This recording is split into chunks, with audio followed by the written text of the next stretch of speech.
Of course, a huge majority of this country is against Citizens United. That allows unlimited corporate spending in our elections. We think that it leads to corruption. And by we, I mean the American people here.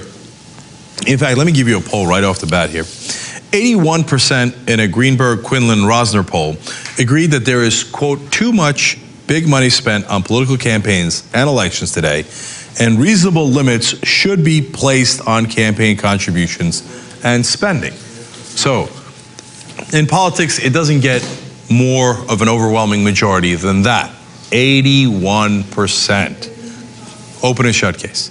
Now, of course, the Republicans in their entirety, almost I should say, in their entirety, are in favor of Citizens United and love the corporate cash, love the unlimited money because it mainly flows to them. Now, there are some principled Republicans and you have to give them a ton of credit. You know who one of them is? John McCain. Now, there's a million things I disagree with John McCain on, and I think he is a warmonger of the first degree and the first order. Having said that, on campaign finance, he has been excellent. He, of course, was one of the co-sponsors of McCain-Feingold that tried to limit the amount of money pouring into politics, and it actually had a lot of positive effects until it was struck down by Citizens United.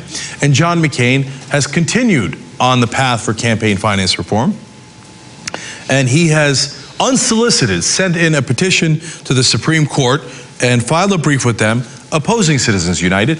And in fact, 22 other state attorney generals, including some Republicans, have also filed a brief saying that, hey, you know, when Montana's court said Citizens United doesn't apply here because we have a 100-year law against corrupt practices, and we are going to uphold that law here and not allow corporations to give money in Montana, because in the past when we did that, they just wound up bribing all of our politicians. Well, the Supreme Court's going to hear that case. So you've got 22 bipartisan attorney generals, state attorney generals in favor of that. You got John McCain in favor of that. And then, of course, President Obama's administration has filed a brief as well, right? Oh, wait, I'm getting word here that they have not filed a brief. Of course. It's only 81% of the country. And by the way, your former Republican opponent, which would have made for a great talking point and a great press conference. Got to give credit here to Miles Mogilescu, who wrote about this in Huffington Post. And he makes a great point. My God, imagine the press conference.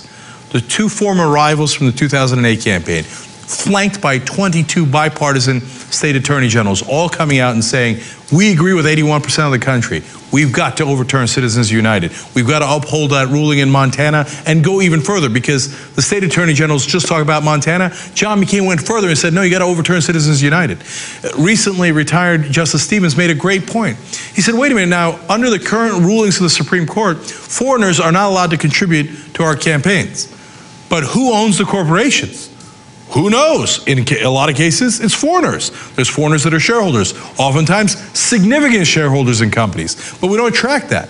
So there's an enormous logical inconsistency here, and as Justice Stevens and John McCain point out, since Citizens United, we have seen an avalanche of money, if not leading to corruption itself, which it certainly has, certainly leading to the appearance of corruption, because as Miles points out, 81% of the country thinks that our politicians are influenced too much by money. If that's not the appearance of corruption, I don't know what is. No one can say that that's not the appearance of corruption. So the Supreme Court was wrong.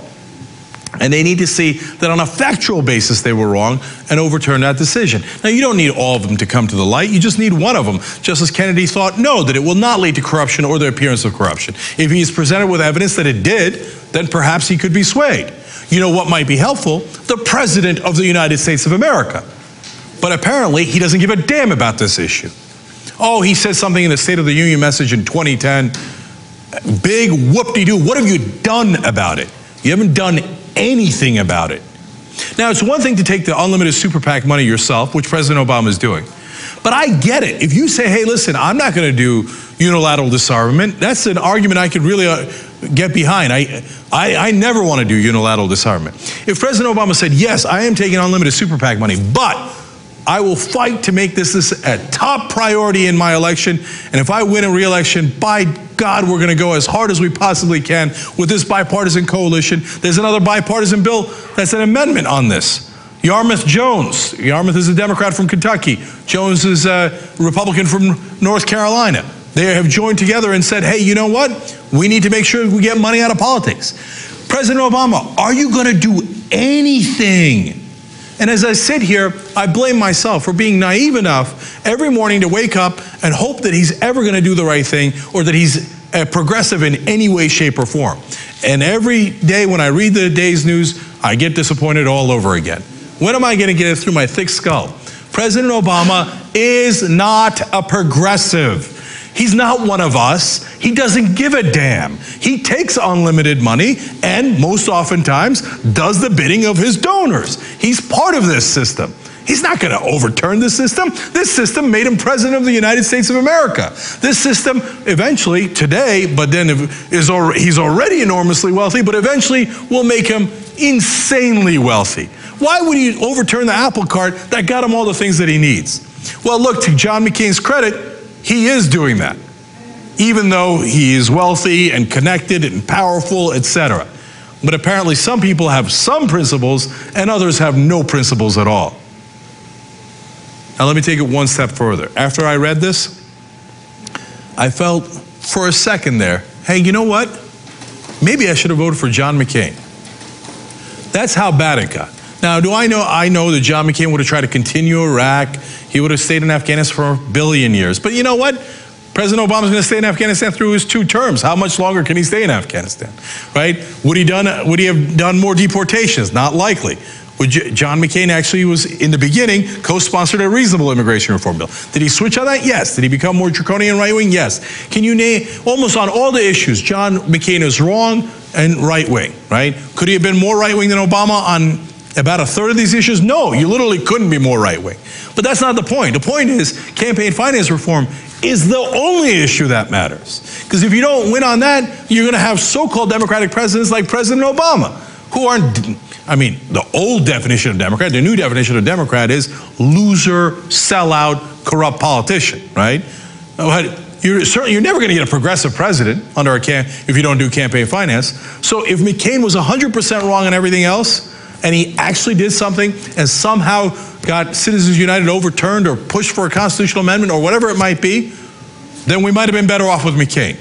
I know, Obama bots, go nuts. Lose your mind, take the quote, put it out of context. Oh my God, Cenk says maybe McCain would have been better. Oh my God, he's not on Team Democrat. I hate him, I hate him, I hate him. Have at it, Hoss.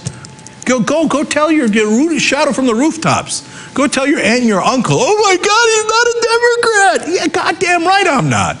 What? This guy's useless.